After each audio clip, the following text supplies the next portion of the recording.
right now, I'm just gonna hold it. So Debbie, why don't you go ahead? Okay. The time is 6:36. Personnel Committee. Does anyone have any questions or comments on the minutes?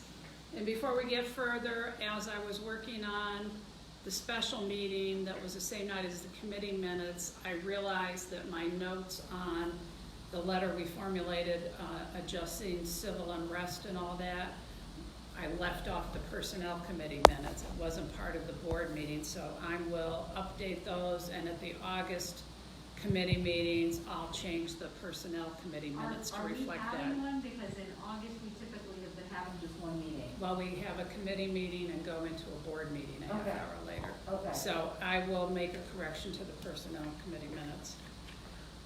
The only item we have on there is staff recalls. Nancy, you want to address that?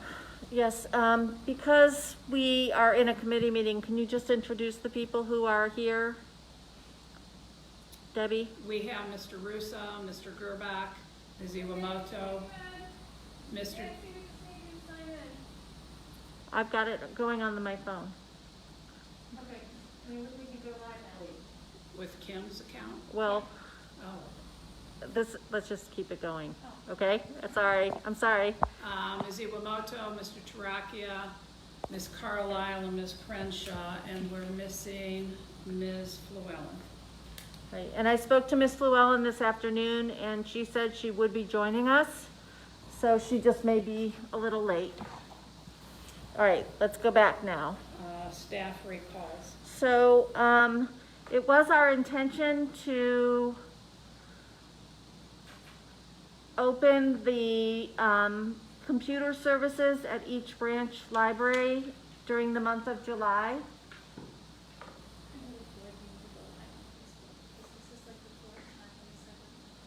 It's on. Yeah, go look. However, with the news this week of the spike in cases and with Cuyahoga County being in the red category of the new color-coded system that the state has been using, we have decided that we will probably not extend services this month and wait until the number of cases goes down. We'll just maintain where we are. However, we did invite 6 workers to come back to work, so we are going to put them to good use by helping expand the curbside services at each branch while we are also doing the lobby services. It won't turn. It says don't turn. Gee, this is fun. Doing 2 things at once. So we are going to call back those 6 people, and we are, it won't stay, Debbie. Balance. I can't say Yeah, let's just let it. it's a minor impact. The 6 people that are being called back are currently scheduled to work 10 hours per week, so we won't be glutting the schedule with a lot of hours. We're going to gain 60 hours of service, and we have enough work to accommodate that. So we felt like we should honor that recall. Right. The other thing that has changed is that we are getting many more books being placed on hold due to changes in the settings at CleveNet because they're trying to get things open. So now people can place our books on hold from other libraries. And that just opened up yesterday. right, and that list was 200 pages long. Just at Lee Road today. It was, and each branch had lists over 25 pages each. But yes, here at Lee Road, we had 200 pages worth of holds from customers throughout the CHUH system. So we do have the work. It's in materials movement and not so much in computer services right now. And our strategy is going to be to promote the curbside services along with the lobby services so that if anyone can use curbside, we're going to encourage them to use curbside just to minimize the number of people that come in the building and to make it more convenient for them. So All of these decisions have been made in the last few days based on the statistics, and also because of the World Health Organization's recommendations about aerosol in the COVID-19 diffusion by people, and we just think it's good to be cautious right now. We know that Columbus Public Library closed, and Cincinnati Public Library, I think, was either going to close, and a number of other libraries are doing the same thing we are, which is just hold on and not advance anything until this spike dies down. Do you have any questions about any of that? No? Okay. While we're talking about it, I'll just say that if we get to a level purple, level 4, I will be calling you all or having a special meeting, because that is probably going to encourage us to close again. So that's going to be my indicator that it's time to shut things down for a little while. And we'll go back to emergency mode in some way or another. And we are making plans for that just in case. And I can share those with you probably in the next day or two in an email. Right now, it looks like the governor has only declared Franklin County as approaching that level 4. That was earlier today. We took a look at that. So right now, that's the only county in the state, but we are firmly in the level 3 area along with 6 other counties. So we're just gonna keep an eye. It's discouraging. doing the best we can. We certainly want to invite people into the library to use the computers and to browse, and nobody wants to see this happen, but it is what it is. So we'll protect everybody and just go slow. Okay. Have you, I was just curious, this is not important, I guess, but I was wondering, have you talked to anyone from Cotton County Library? Because They opened yesterday. yeah, are they sticking with that plan? I don't know. They did change their message about masks. They now are requiring, well, now they have to because of the governor's order, but even before that, they had changed to wearing masks. I think we're all talking about it. There was an email thread going around yesterday and today between all of us, but they have not chimed in about what their decisions are yet. So I can, if you're really curious, I can call them, but they may not know. No, I was just wondering if you heard. Yeah. Okay, no. I see that Dana is waiting. Why don't I'll be in your screen for a minute, but I'm Just gonna keep it, Kim. Just keep it. Okay. Yeah. Okay. Okay. Yay, Dana. Okay. All right, you want to go ahead to operations? We have minutes. Let's keep going. Do we have any corrections or comments on the operation committee minutes? Okay. Nancy, do you have anything else to add about computers and browsing, or did you kind of? No, I was hoping that I was going to announce that we were bringing them back, but that's not the case. Okay. The next item we have is a purchase from the Building and Repair Fund, that there are quotes to install ionizing systems in the HVAC systems here and at the HKIC and UH. And the reason why we don't have quotes for Noble and Coventry is they don't have the forced air heating systems, that it's not compatible with steam boilers and their heating systems, but this would allow some of those aerosol, newer particulate micro droplets that we've heard. And I even sent you an article that was in the Plain Dealer today discussing how the WHO is talking about micro droplets and the aerosols and all of that. And this would install in the fall systems in this building, the HKIC and UH building, to kill germs as they're circulating when the fresh air comes in, and before we send air out to vent, that will kill bacteria and viruses that are in there. Thanks for sending that article as well, for those of us who don't know much about it. We are going to explore other options for the other 2 branches. I know Tim is looking into UV lighting as a cleanser. We've been using an ionizing spray in the buildings up until now to clean, although that's only as good as the day you do it, so it's not an ongoing solution. We're gonna look for something that can be something in the building that can help every day. So it's just not possible with the way their HVAC systems are in the branches. Okay, our next update is on the book sorter installation. So, there's a note for you on page 22 of the packet from Tim, our buildings manager. As we created the opening for the sorter, which was supposed to be installed today, we discovered the wall of the old brick 1930s Lee Road Library, where it abuts to the 1960s Lee Road Library, is right in the doorway where we were going to put the sorter.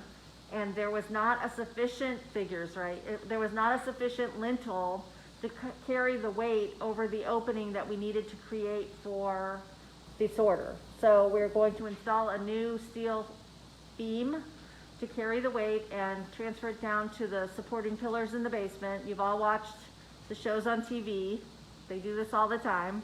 And we submitted our drawings to the city today, our engineered drawings, and it should go very quickly once we get approval from the city. So we told the company that we will be done by the end of July. And I believe that right now we're scheduled sometime early August or early September for the installation of the sorter.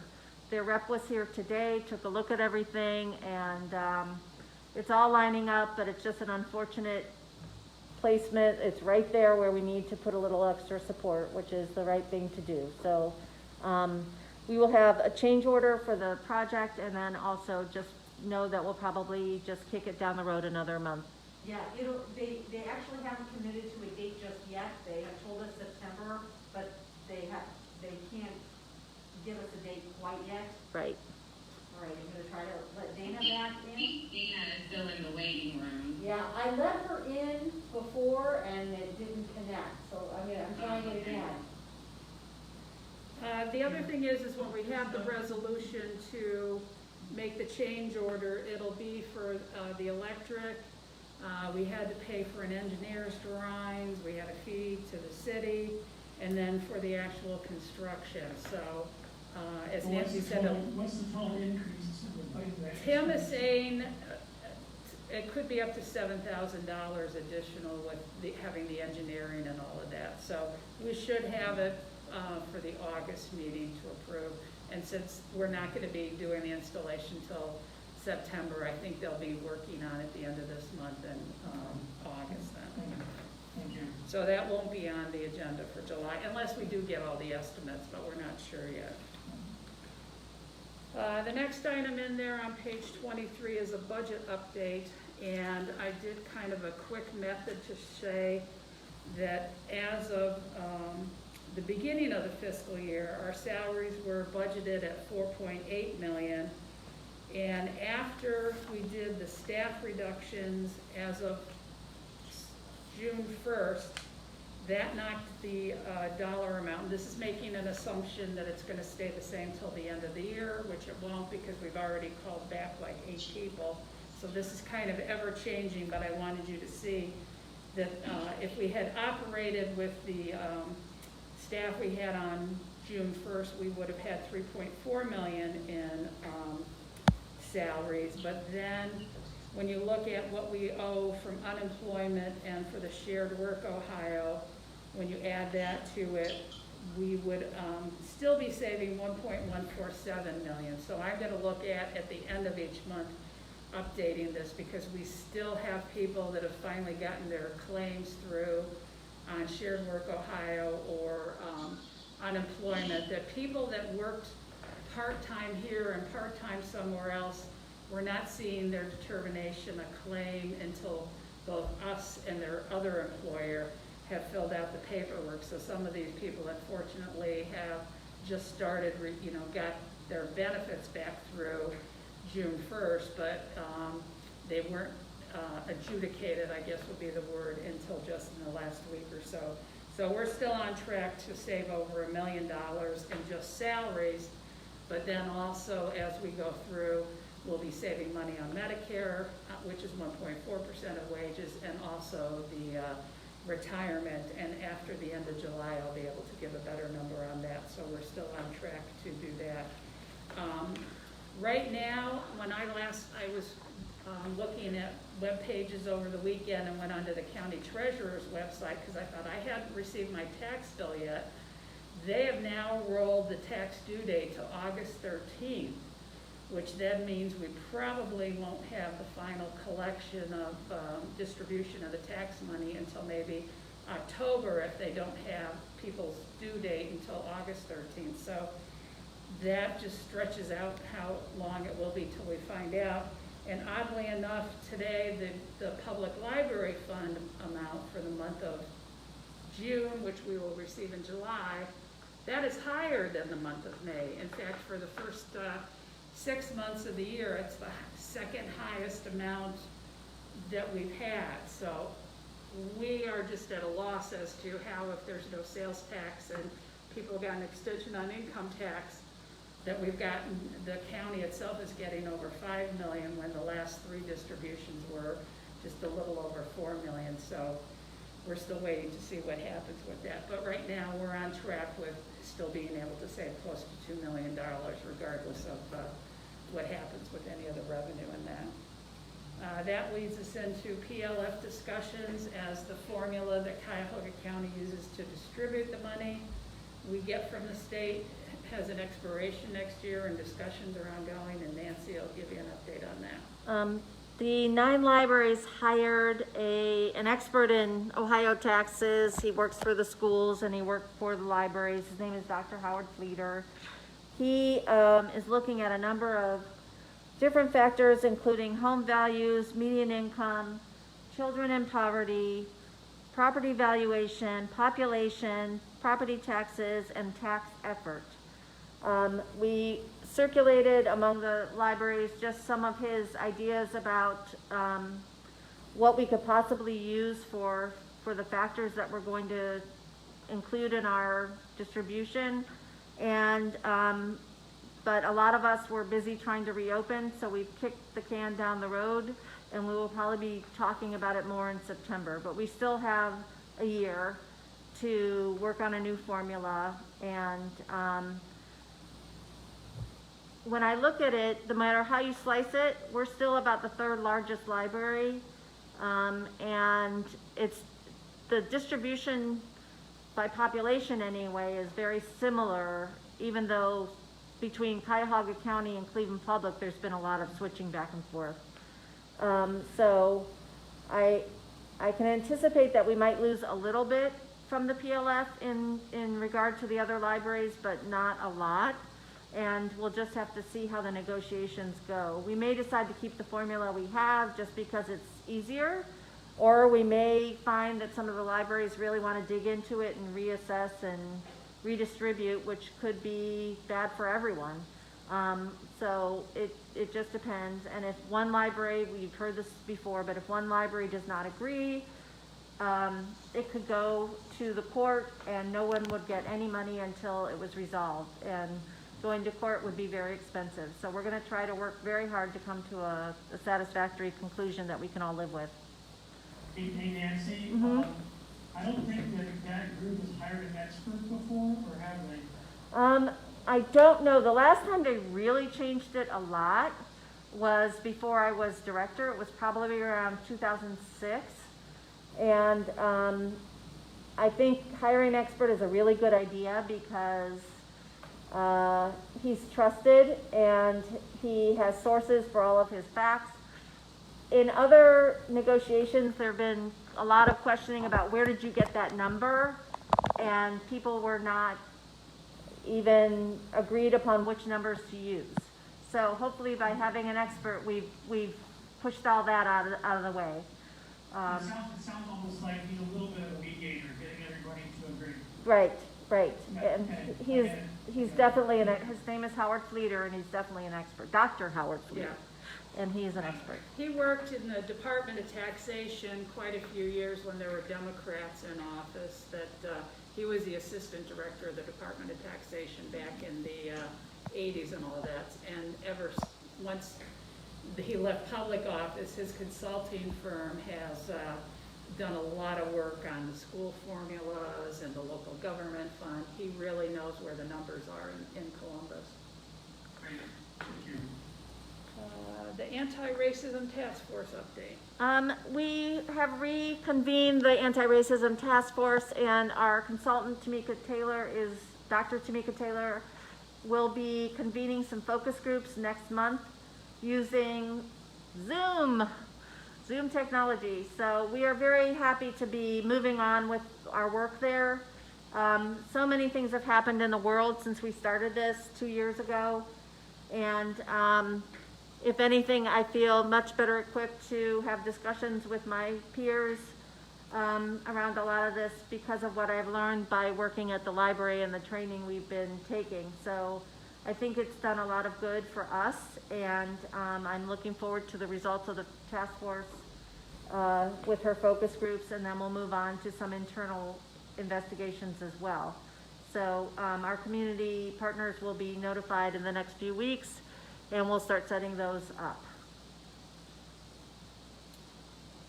Okay, last item for the operations committee is we'll present a resolution to close the library on Saturday, September 5th for Labor Day. As you know, right now our hours are Tuesday through Saturday, so Sunday and Monday we are typically off. And in order to compensate people for the holiday and give them a 3-day weekend, we're looking to switch the holiday from the Monday to the Friday for everyone. To the Saturday. To a Saturday, Yeah. I'm sorry. So it'll be just like 4th of July was for us. And unless you have any objection, we'll just do a quick resolution at the meeting. The other thing I'd like to bring up real quick before we move to planning is I sent you all a copy of the state auditor's letter that has to be signed to waive a post-audit conference. I'm sure with people not maybe having scanners or whatever, it'd be hard to get out. So I was looking to maybe just send hard paper copies to you in the mail tomorrow with a return envelope, and you could just sign them and send them back to us, so then next week I could present them to the auditors and they could release the audit. Is there anyone that feels a need after looking at the documents to have a post-audit conference? Okay. I was putting my thumb up because Max put his thumb up. Okay. So we'll just go ahead and I'll get those out to you for those of you that don't have a scanner or a printer.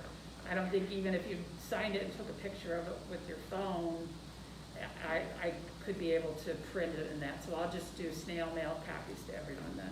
Okay. Next, Planning and External Relations Committee. Any questions or comments on the minutes? Okay, first item on the agenda is an update on the Peace Park tenants' leases. So I'm going to bring you up to date. We did have a discussion with our attorney with 2 of our board members, but let me fill everyone in on where we are. As of June 30th, the tenants are now in a holdover situation. We have agreed to extend their individual leases on a month-to-month basis, subject to all the terms and conditions of those leases. The tenant's obligation to pay rent and additional rent for shared amenities continues, and the rent stays the same while the parties are in a good faith negotiation. So that's very good. The reserve obligation and the reserve accounting logistics continue. So we give the tenants a quarterly report of their reserve versus the expenses that have been accrued. And we will probably have that to them next week for the quarter that just ended June 30th.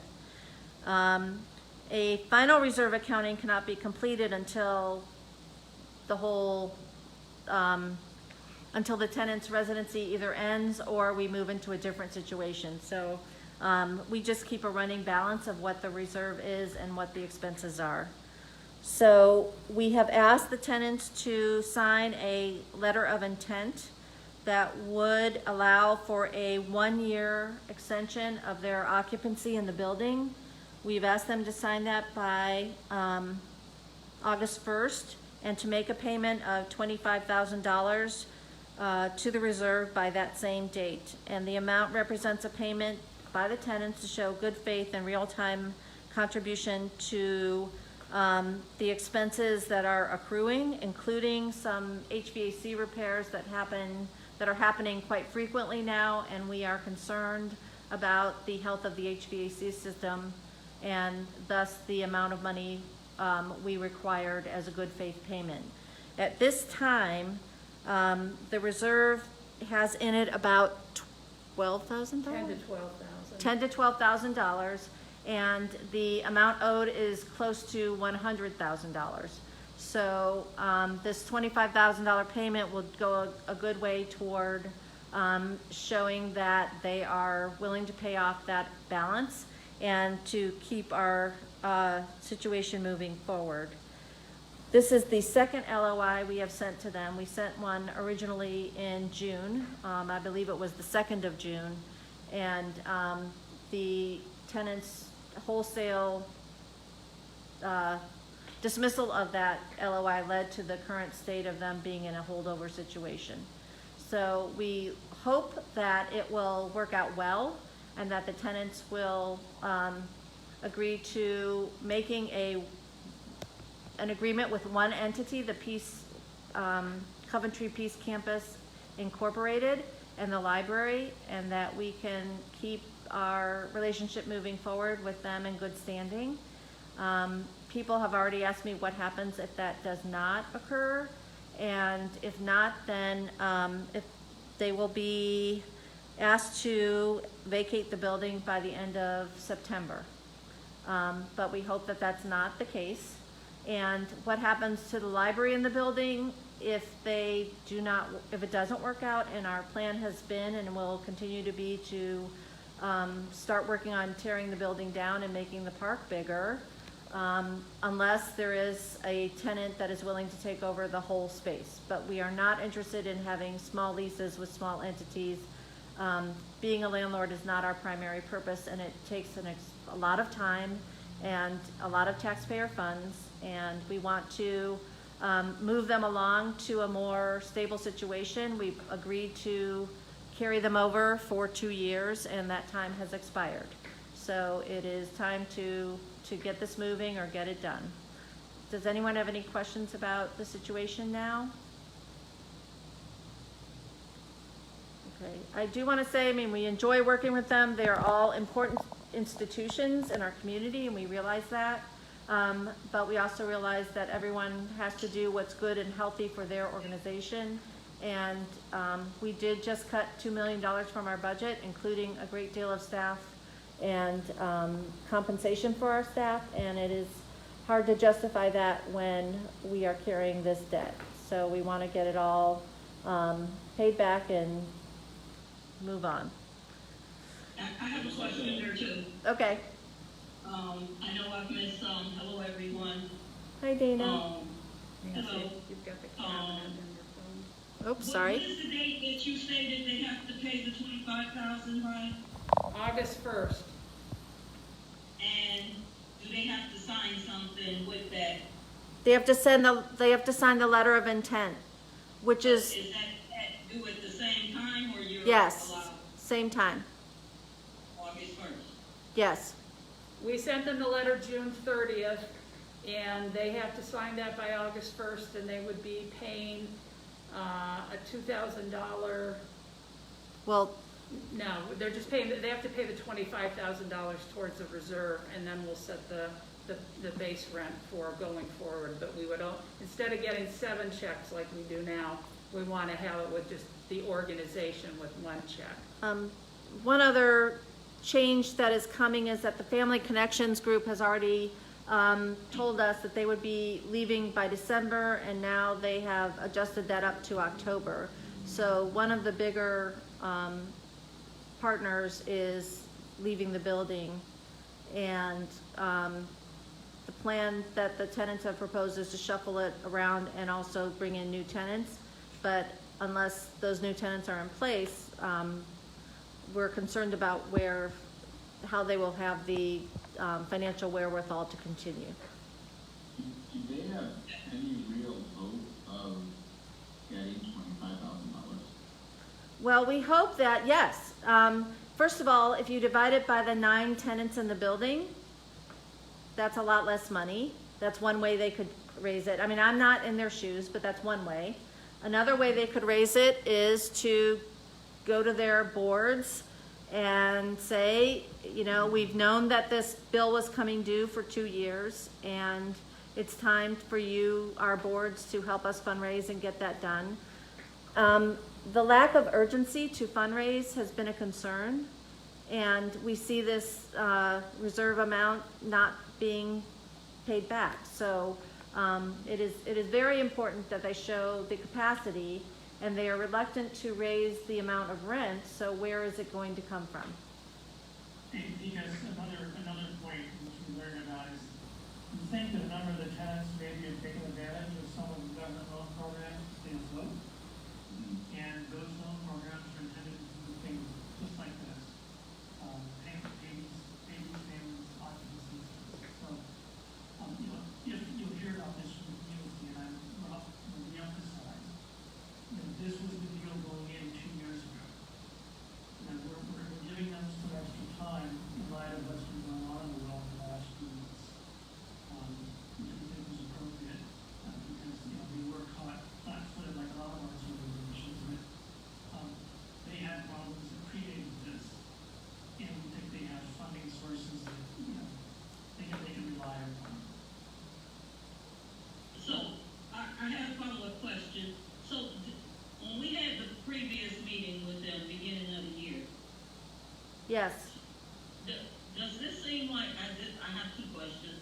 So does this seem like this was a path they were pursuing, or does this seem like, because I have not been with you guys at meetings, so I'm just trying to get a idea of what's going on here, or a little better idea, or that the virus truly threw a boomerang to them, and thus this is, Well, it, Dana, I think I can answer part of your question. I believe it was January, we sat with the representatives of IFF, the institution that they paid to analyze their building needs and their institutional capacity. And IFF gave us 7 or 8 different solutions to how they might pay their bills and pay us back and go forward. And the tenants then came to us in February and said, we didn't really think that they understood our situation very well. And they were concerned that some of the that IFF had reported have already been done, and IFF didn't reflect that in their pro forma.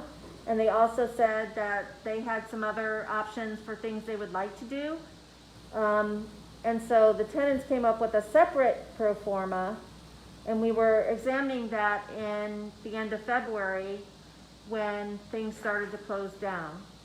So, but we never got to a point where we felt that they had solved all of the problems for raising enough money going forward, keeping their rents low, and recruiting new tenants. So a lot of that was still, at least in the eyes of the library board, not solid. And that's where we left it on March 13th when we all closed. In May, we started talking to them again about this, and we told them that we would provide an LOI, which we got to them on June 2nd. So that's kind of the whole timeline for the last 6-8 months. So they're not being kicked out, we are basically giving them a year extension. Right. To get that. If they make a deposit into the reserve. Right. To get that, they have to fulfill some of the things that they were supposed to do in the last 2 years. Right.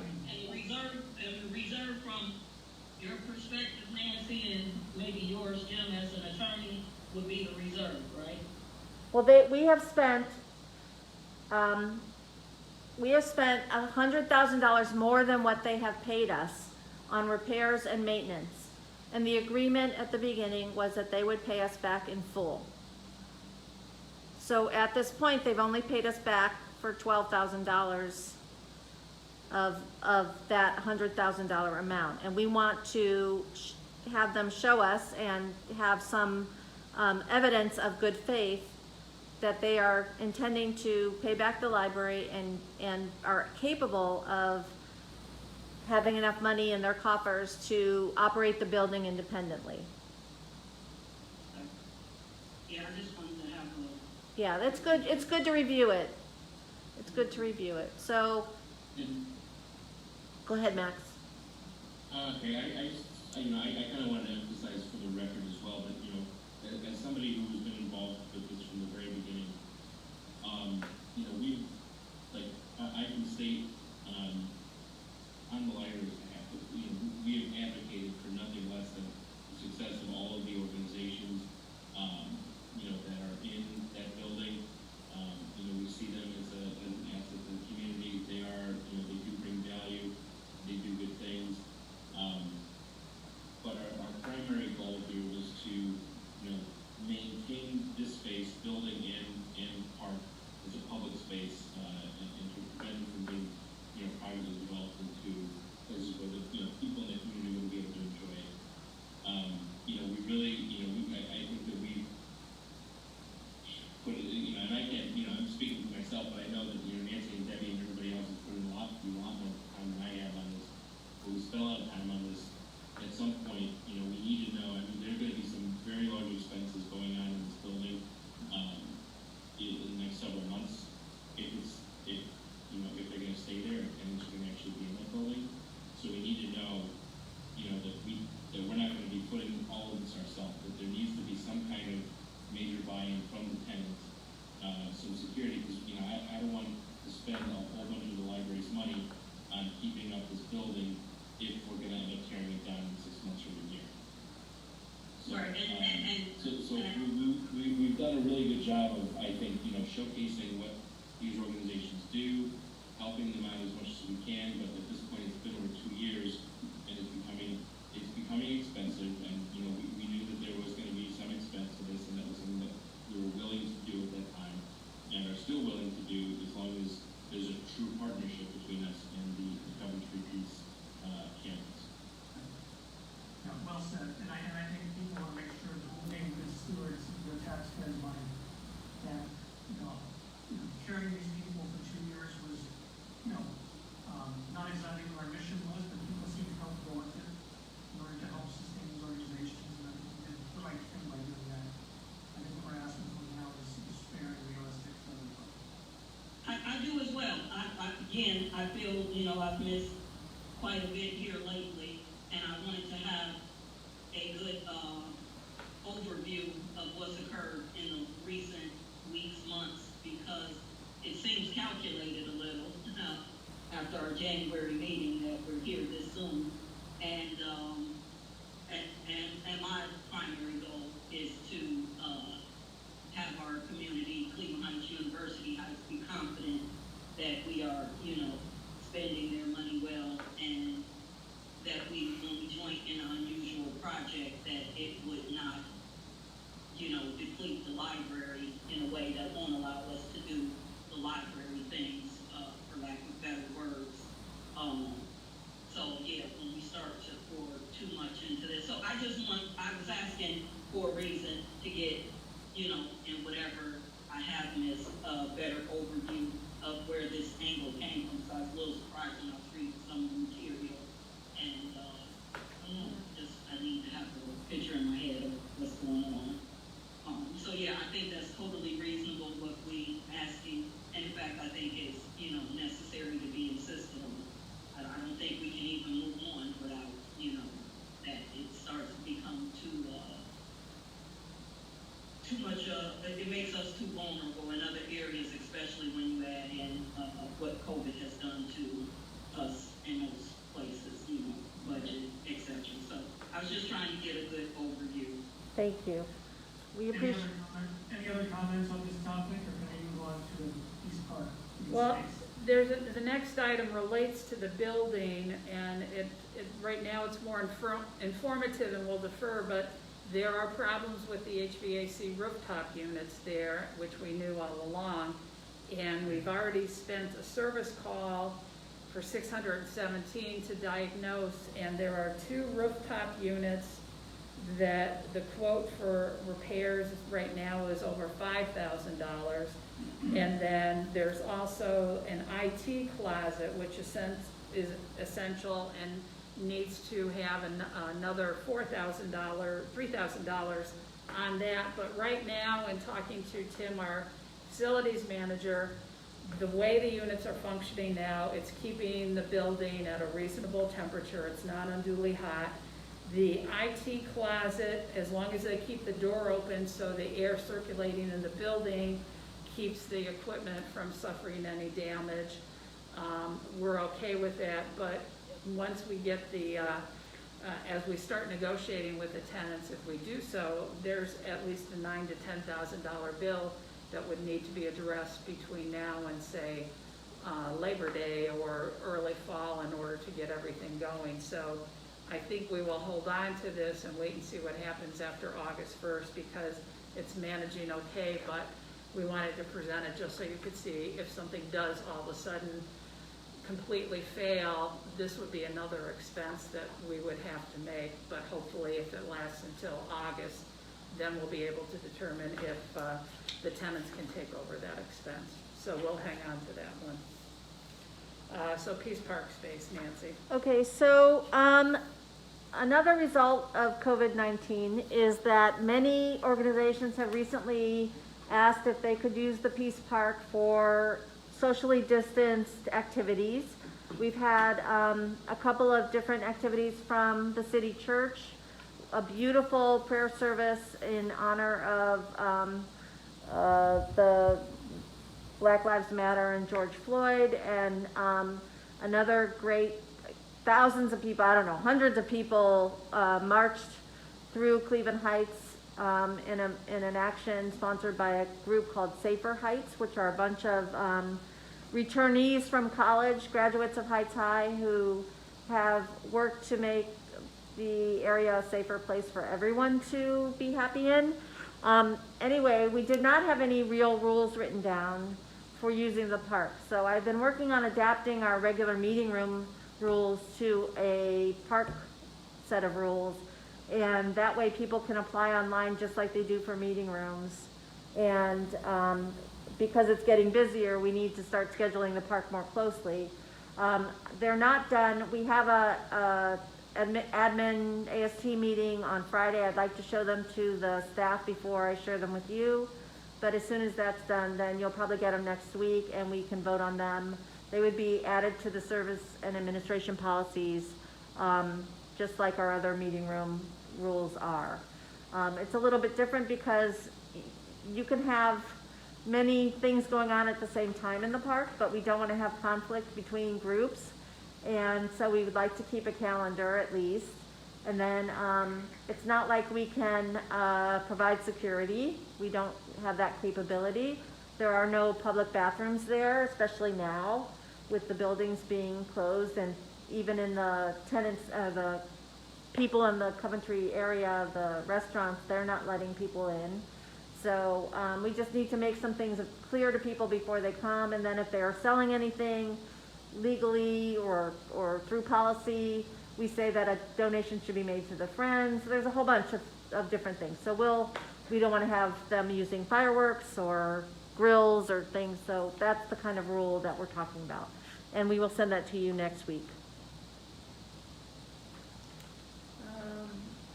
Gabe, we haven't been contacted by the people with the mural idea. Do you have any updates or further information on that? That's why we put it on there. Yeah, I can definitely set that contact through an email with you, Nancy. Okay. And I received a budget based on the Coventry space that we talked about. Mm-hmm. So I can also send that as far as supplies are concerned. Okay. And if there's also, so we're going to create our own message. Yeah. Okay, that's okay. Yeah, we don't want to appropriate something that doesn't belong to us. So, Right. and I think we could come up with something really great. Yeah, I do too. Yeah, so I'll send that out. Okay. It might be fun to, crowdsource it a little bit, have a little contest or input session or survey, whatever, to get, Yeah, yeah. but I also don't wanna make it such a big deal that it gets slowed down. So Yeah, we'll balance, right, exactly. we'll balance the two things, okay? Yeah, That'll be great. That'll be a happy thing that we can work on. okay, yeah.